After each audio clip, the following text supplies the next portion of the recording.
What's up, guys? Reformed Stoic, back with another video. We'll go ahead and take this one for a spin. This is...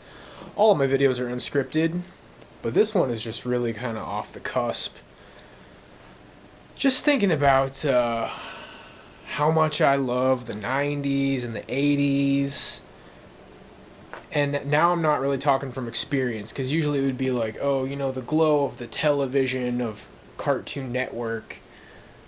But I'm talking about, like, kind of just reminiscing on what it would have been like to have been Gen X.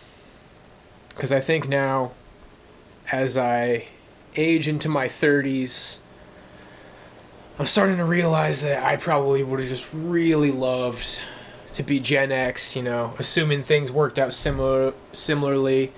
Like, I got into music, played drums.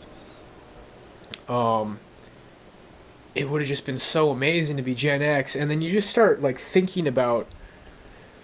I was just listening to an interview. I realized that Rick Beato's favorite band is Swerve Driver.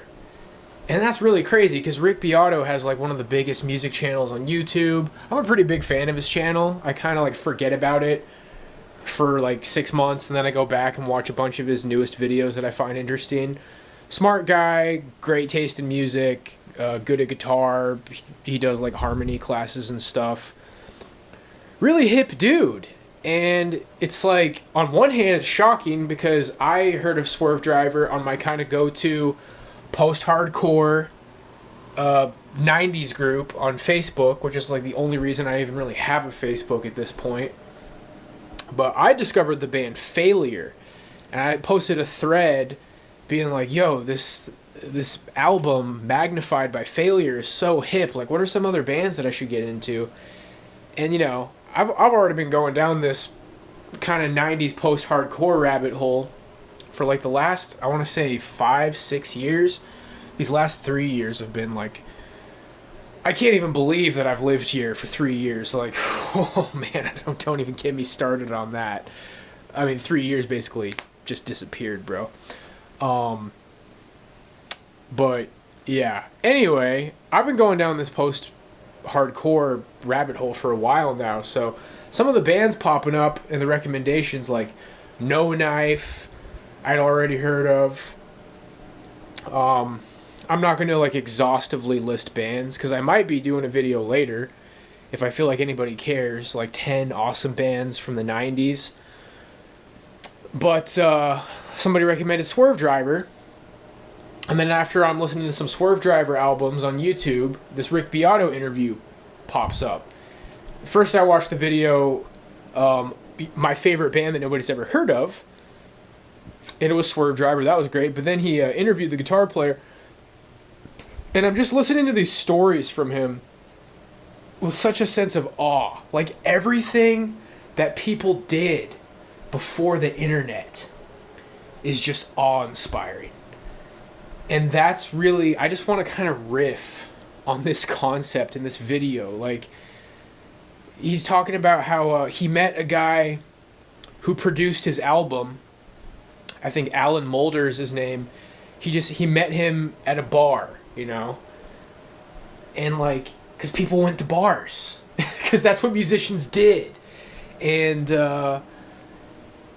oh my gosh, just everything that he says is just so fascinating to me. And then just bands in general. Like, you listen to an interview. Like, you want to get cultured?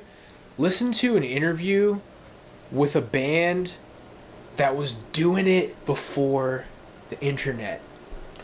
Just listening to how people spent their time, you know? They went outside. They touched grass. They went to bars. They went to shows. Because that's what you do. And, you know, when I was living on the East Coast, we had one roommate. I had, like, you know, 5 roommates at one point when I was doing the whole metal bands thing. This one guy was a bass player. He was really adamant about supporting the scene. He's always trying to drag us out to these shows. And some of my other roommates were kind of, like, poking a little fun at him. Sometimes to his face, sometimes behind his back, because unfortunately that's how everybody does everybody these days. But it was kind of in good spirits, just like, you know, we didn't really care about going to some of these shows. but he was really enthusiastic about like, come on, man, support the scene. You know, you got to support the scene. I want to go be out and about. And he's just getting psyched about all these local bands because he wants to network and make connections and sell tickets to his show and buy tickets to their shows. And you're listening to this, it's like, dude, it sounds like you and your other roommates were kind of idiots. And this guy was like doing it right. And ultimately, that's the truth, you know? And he was the bass player in my, well, he was my roommate, but his band, of which he was the bass player in and these other guys were in, they were kind of like out hustling my band because of this guy. This guy was like really the driving force in selling tickets, booking shows, making connections. I talk about on my stream how I had like a talent buyer friend. You know, we met him through him. This guy was like the real hustler and bustler of the band because he went to shows, because he went out and about, because he networked. And I'm not saying that this stuff isn't still alive now, but now it's like forced. And for some people it's not. And it's basically just like, well, you know, it's forced for you because you're a loser and you're isolated. But this is all there was, man. The thing is that this is all there was. You either like watched cable and were just kind of a loser. And look, I'm really confident, because I don't want to offend people watching this, like, I'm really confident, guys, that so many people who are shut-ins now, you just wouldn't be a shut-in in these times because it just wasn't really an option. And if you were some sort of an outcast, it's like, it would be more of like hanging out with your nerdy friends and going to the arcade and, or, you know, I mean, some of the people who were in the scene probably like weren't the jocks and the coolest people ever. It's like you'd get out and go be out and about and go to the pizza parlor or the roller rink or whatever people did, man. Like, I'm so fascinated by these times, and I'm so fascinated by this music because, you know, I made like a big fuss about when I was getting into all this 80s, like shoegaze and The Cure, Depeche Mode, Kate Bush, Cocteau Twins, and now that is kind of like fusing and melding into my 90s taste in music. And I actually had kind of like this thrash and grunge phase right around 2020, and it all connects. Because what's cool about grunge is that like Swerve Driver toured with this is what happens when I try to list off a bunch of names one after the other. It gets a little bit hard for me. Black Hole Sun, Won't You Come, Soundgarden, Smashing Pumpkins, Nirvana toured with Jawbreaker. Like these kind of obscure 90s post-hardcore bands and then like early pop punk bands, they would tour with these big grunge bands. And then Swerve Driver was kind of like shoegaze rock. Like they really kind of had their own sound. They did a great job kind of combining shoegaze with rock and roll, and they had a great reputation with grunge bands. And what Rick Beato was saying is like they're kind of a band's band. Like they're pretty well loved by all these musician-y people, you know, Rick Beato kind of people who are like old heads.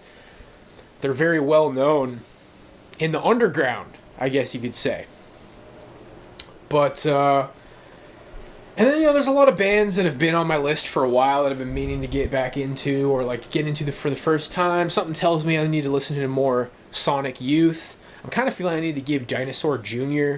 another try. Every time I've listened to Dinosaur Jr. in the past, it'll be like, oh man, I kind of like that drum beat, or I kind of like that riff, but the vocals are just, ugh. It's like some like whiskey that you don't like, but you feel like, you know, maybe at some point this is going to hit me just the right way. But I heard some people kind of comparing Swerve Driver to Dinosaur Jr.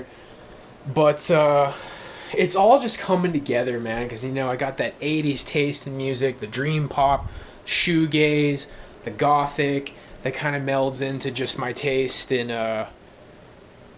grunge. I mean, who doesn't like Alice in Chains and Soundgarden and Smashing Pumpkins on some level? And then these post-hardcore bands. Right now it's all about Swerve Driver and Failure. Failure did side projects. I'm discovering some other stuff, like I gotta check out Husker Du. See, Husker Du and Fugazi was like right at the end of the 80s. And this guy in Swerve Driver was talking about how when he got into Husker Du, to him it just sounded like something was happening in music. And it really was, man. And, you know, you don't hear a lot of old heads just talk about how amazing and colorful the 90s was. But trying to bring this rant back down to earth, man, it's like, it sounds like, and I'm getting the idea that it really was comfortable, that it really was, like, not comfortable. I mean, comfortable, sure, but colorful and hip and happening and just really hip, man, you know? From Knapsack, Swerve Driver, No Knife, another couple of bands on the list, like Helmet, Quicksand. Things were happening, man. Things were happening in the 90s. And it was a youthful thing, you know? It was a Gen X thing. Like these teen rocker Gen X people. And I gotta tell you, this is the most I've wanted to smoke a cigarette in a long time. Like, just thinking about music and culture and people who like music, hanging out together and going to shows, it kind of makes me want to, like, drink a beer and smoke a cigarette, man. And, because culture was very much alive, maybe more than ever. It was so early 20s, you know, it was so, like, late teens, early 20s, smoking a cigarette, kind of like an extension of grunge. You know, the post-hardcore people would roll their eyes if you compared it to grunge, but, you know, it's, you're a really cool guy if, like, you can go to like a Soundgarden concert because you want to see the opening band, and the opening band is Swerve Driver, and the guy in Swerve Driver was telling a story about how Billy Corgan from Smashing Pumpkins was like, "Hey man, check this out," and he's playing one of his songs on guitar. Like, there was kind of a mutual respect going on. These bands, you know, like these underground guys would kind of be the opening bands, and it's a time that I never got to experience, man. Because yeah, you know, usually when I give a 90s nostalgia rant, it's talking about how, like, I'd be sitting in front of the TV in 1998 watching Cartoon Network or something, and that's great. You know, this Space Ghost Coast to Coast marathon has been going on, and I actually do have a couple of memories. My gamer friend that I talk about a lot, for 2 summers in a row, I went with him and his mom to go to Rhode Island. His Grammy and Tide is what he called them, lived in Providence, Rhode Island, right on a lake. And we would, like, go fishing for sunfish that we would just, like, throw back, and there would be, like, wild turtles, and it was super hot, and their grandparents' house was kind of like old school. There'd be, like, ant infestations, and it was just really hot, and I got sunburned. We drove down to Colonial Williamsburg. I went to Busch Gardens, visited my cousins when they used to live in Massachusetts. Pretty sure we drove by Berklee College of Music way back when I was in, like, 4th or 5th grade or something. Why did I start telling that story? Oh yeah, just because I remember, like, he would fall asleep with the television on. That was kind of like his thing, is he needed to have the TV on when he'd fall asleep. And I just remember him, like, laughing at Space Ghost Coast to Coast super late at night. But man, now that I'm starting to deepen and expand my taste in music from the 80s and the 90s, and I'm kind of feeling like, you know, even though I have a lot of different styles of music, and I kind of go through these different phases. Like, this is really like what's starting to feel like home for me. Like, I'm feeling like right now, Failure, Swerve Driver, The Cure, Kate Bush, Cocktail Twins.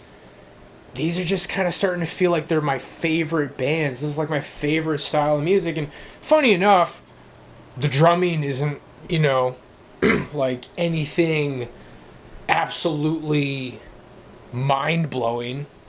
But I'm starting to realize I think some of the coolest drummers,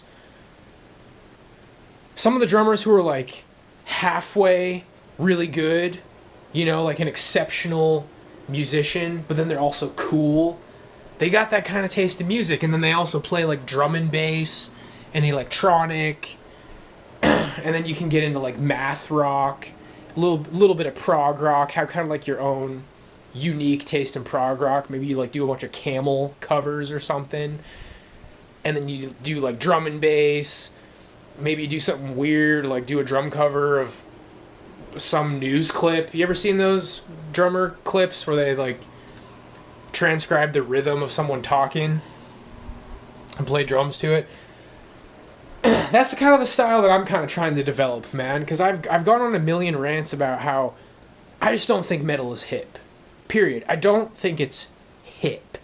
Hip is like these kind of bands I'm talking about. You know, Dinosaur Jr., even though I don't even know if I like them yet, is hip. Like a band like that's like really ugly, like that is hip.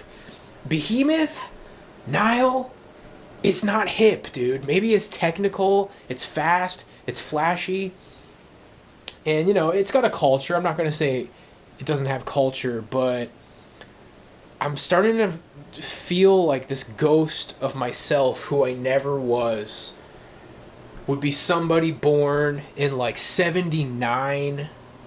You know what I mean? So I'm like 10, but even earlier, you know, the Swerve Driver guy was talking about growing up in the early 70s. So I don't know, if I was born in 75, you'd be 20 years old in 95. That would be a really cool time to be 20 years old in 95, because that's when you'd really be a part of all these scenes. And man,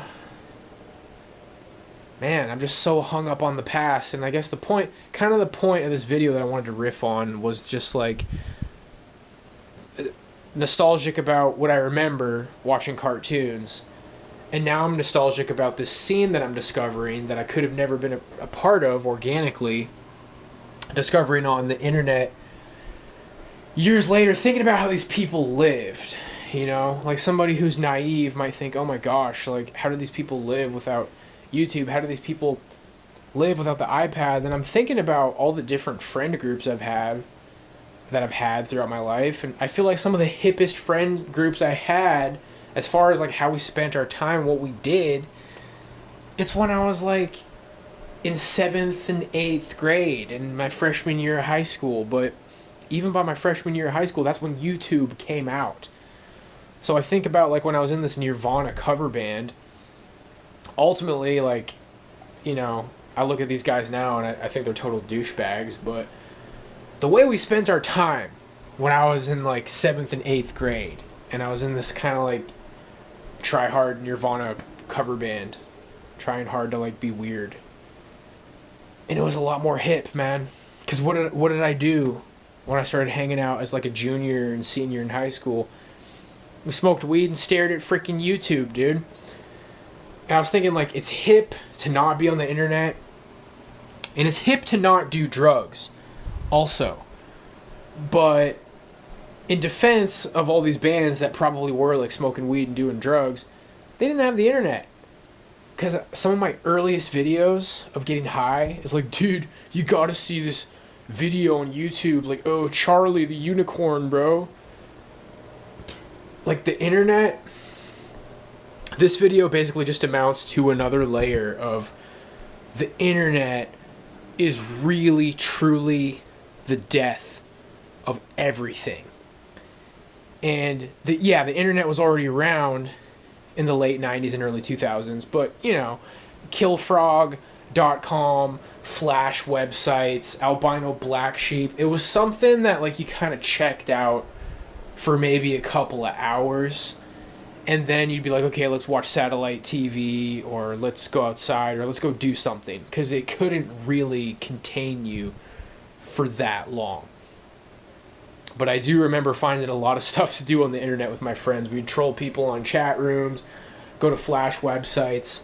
It got to a point where you could spend a lot of time doing that, but it's really over, man. And hats off to anybody who's keeping it alive now. And I feel like people who are keeping it alive, they're kind of prone to, like, talk down to people like me. It's like, dude, like, it's alive. Just go outside, man, and just go do something. And I mean, at this point, I'm 33 years old, and I mean, somebody who has established themselves in music and has played in bands and been a part of the scene successfully, it wouldn't be outlandish for them to be doing music stuff at 33 years old, you know, but it seems like it's a little bit hard to get into it when you haven't grown into it the right way. And even when I was doing it, even when I was trying to do it, I was trying to do metal, man, and it could almost be a separate video. Like, it's so hard as a kid to just develop into someone interesting. And, you know, I think it's pretty cool that I was getting into the music of my time, because I was very passionate in the early 2000s when I was in middle school, early high school. I was really passionate about early 2000s emo, pop punk, indie music. That was cool. I was a hip little dude. I was a lot more hip than when I was going to Berkeley. I was a lot more hip than after Berkeley when I got into all the metal. Because I was just kind of true, man. You know, I found something that was unique to me. Earlier today, I just found out that the band This Day and Age, they became the Reign of Kindo, which I actually discovered at Berkeley. That's so cool. That's so cool.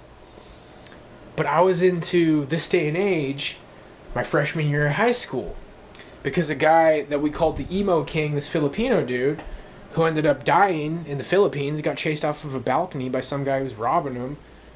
One of, like, the first bands that I played in. He got me into that band. He burnt me a CD with a bunch of different bands on it. And I was, like, more interesting and genuine. I was a part of something so much more organic back then. But in my defense, it's because the internet was just not what it is now. I mean, I think I'm really organic and genuine now, but you had to, like, harness the internet. You know, the internet is like this magical power, and most people just get consumed by it. You have to kind of be smart with it and figure out how to use it to expand yourself in a positive way, so you're not just doom scrolling and getting black pilled and becoming a coon brain every second of every day, you know? But yeah, man, I feel like I'm just now starting to kind of realize who I am in music and what I am musically, and it's just crazy to think I went to music school, man, because I had no idea what I wanted to do. But then I think about how I was, like, developing organically, like I said earlier, in the early 2000s emo, and, you know, that's the kind of band that I probably should have played in. But you think about the time when I went to music school, 2009, 2010, and then I was out by 2011, but that's when I was trying to do the whole band thing. That was really right after that music had kind of fizzled out, man.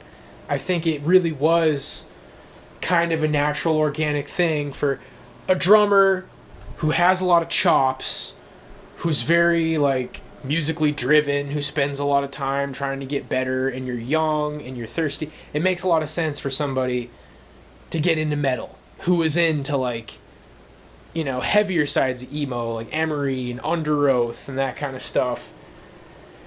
It makes sense, man. It makes sense for my life to have happened the way that it did. All of it, even like hitting a wall and becoming isolated and going down all these rabbit holes and becoming who I am now as the Reformed Stoic. I think it all makes sense, man. It's a long, complex story. But being from a small town, coming from the island that I did in the time that I did, experiencing these different parts of the world, kind of the synthesis of my life in Kodiak with my life in Boston, and these elements clashing and me getting caught in the middle, and it all makes sense, man. But I guess I'm just thinking I could have been a really hip guy in like 94 if I was 20 playing in a band. And then, like Joe White Pill's like, dude, so do it now, dude. Like, bro, it's not over, bro. Like, do something, bro. And, I'm moving somewhere where there might be some kind of musical opportunity or something. But, I don't know, dude. A 23-year-old guy standing on a sidewalk outside of a venue, smoking a cigarette from a pack of cigarettes that cost like, I don't know, $4. You just can't emulate that today. That guy was so hip. Somebody who played drums in a band like No Knife, Knapsack, Jawbreaker, or Seam, Shiner, Helmet, somebody who played... Helmet was actually pretty big compared to those other bands. But somebody who played in a really hip band like that, just like average night, smoking a cigarette on the sidewalk outside of a venue in 1993 or 1995, that time is just gone. That time is so far gone. And then you kind of think about where music was going, because in the mainstream already, in late 90s, we're already talking about nu metal, Deftones. People really like love or hate with Deftones. There's definitely a lot of people in this post-hardcore 90s group on Facebook that like Deftones, and then there's a lot of people that hate Deftones just because they were popular. But Deftones definitely kind of encapsulates some of that kind of sound, even though they were also labeled a nu metal band. But definitely, like, by the time they got to like the White Pony album, I don't really think they sounded nu metal anymore. But yeah, so you take music where it was going after that, and then not going down the whole rap and pop rabbit hole, like just talking about kind of the equivalent of the hip 90s garage rock post-hardcore bands. It started becoming corporate, because people started to accept how hip that music was. Kind of what the story, as I know it, of emo becoming popular is Jimmy Eat World. Their first album was super hip, just basically as underground as all these other bands. They had a song on the Drew Barrymore movie, Never Been Kissed. So that was kind of the beginning. And then more so than that would be like Thursday's album, The Full Collapse. That album is like a perfect bridge to where the old heads, the kind of underground people really respect that album. And then also the youthful 2000s teeny bopper mallcore people also accept that album. Like, that was the bridge from the old school heads to the new wave that would eventually lead to My Chemical Romance and Taking Back Sunday and Census Fail, which, a lot of those bands were kind of low-key rooted in hardcore. Census Fail was like really young when they came out with their EP. And I remember, because I was getting into these bands before they were popular. I watched all that stuff blow up, and it was an exciting time, man. And I just get more and more confident as I get older.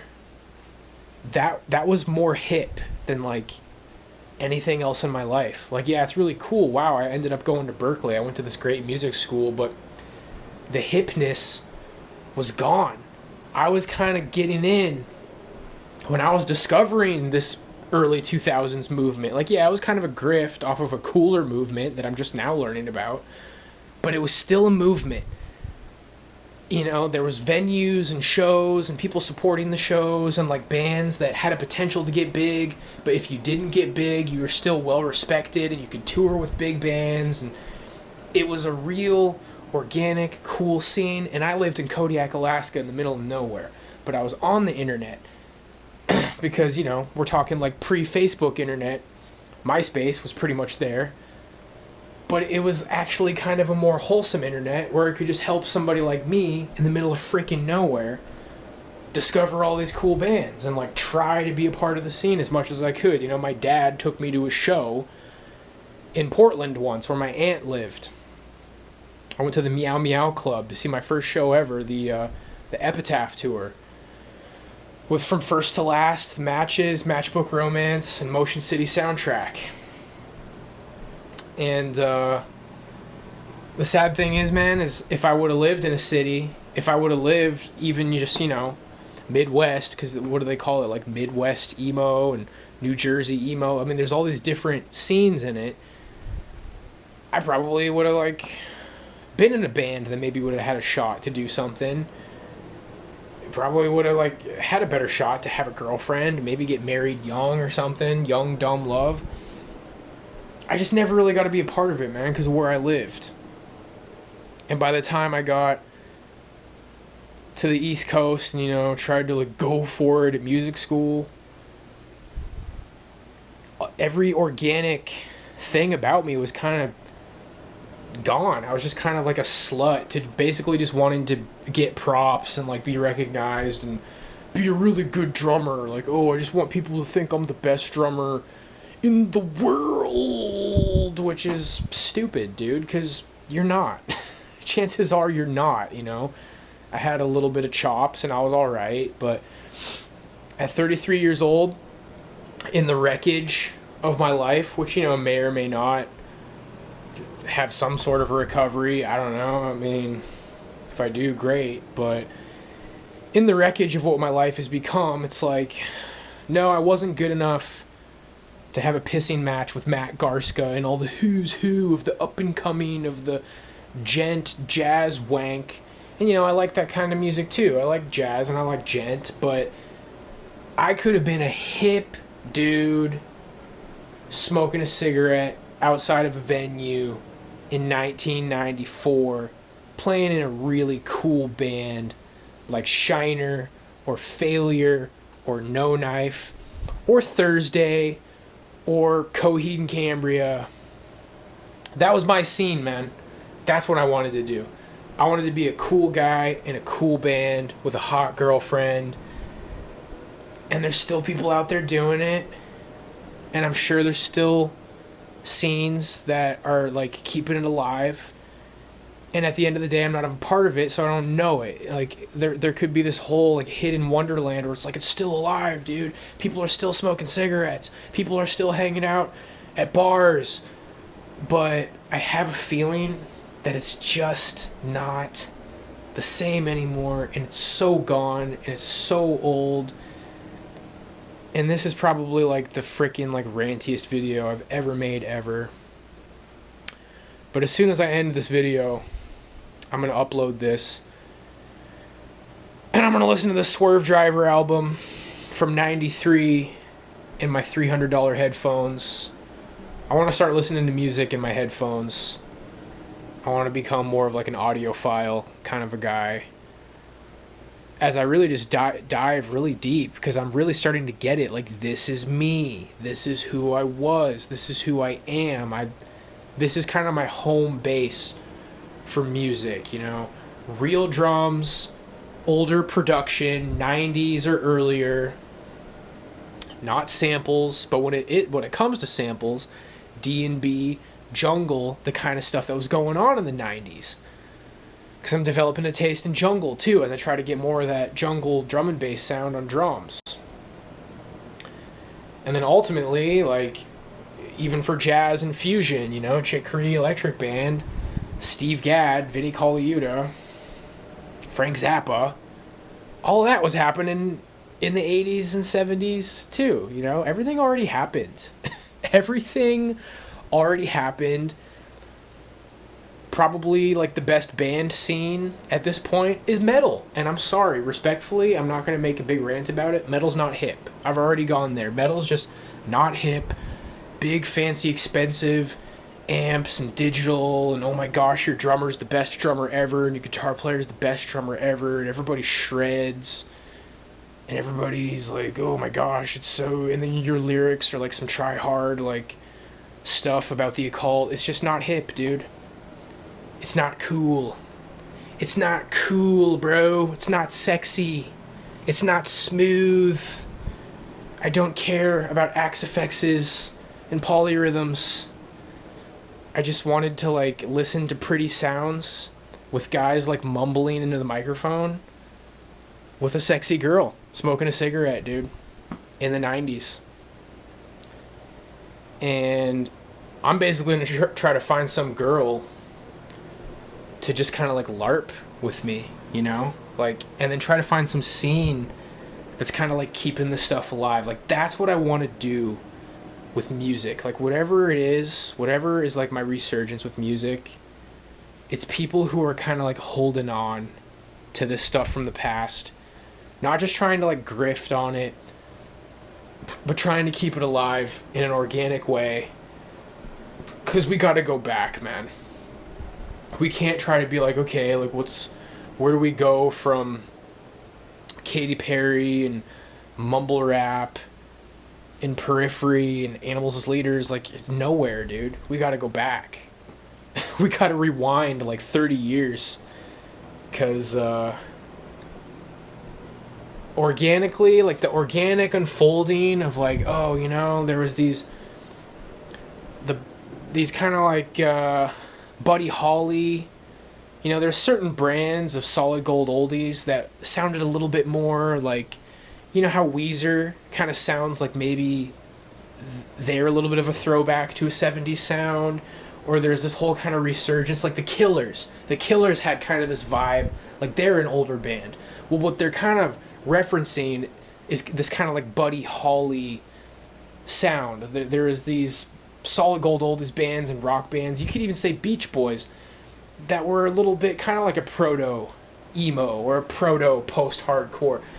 I mean, there was an unbroken chain of that becoming the more softer side of rock and roll, becoming Kate Bush and The Cure, becoming post-90s hardcore, becoming like early 2000s bands. That chain, I believe, has been broken. I believe that chain of influence has been broken. And I fully admit that I'm probably just not paying attention. Somebody has to have been keeping it alive somehow. But, I don't know, man. Like, the music that I was inspired by, that I feel like I'm inspired by, is just dead. And I'm gonna upload this video, but it's fully a rant. Like, this is raw, bro. Swerve Driver's raw. These bands I'm talking about are raw. Like, it's not for everybody. It's mumbly. It's obscure. It's avant-garde. It's underground. It's hip, baby.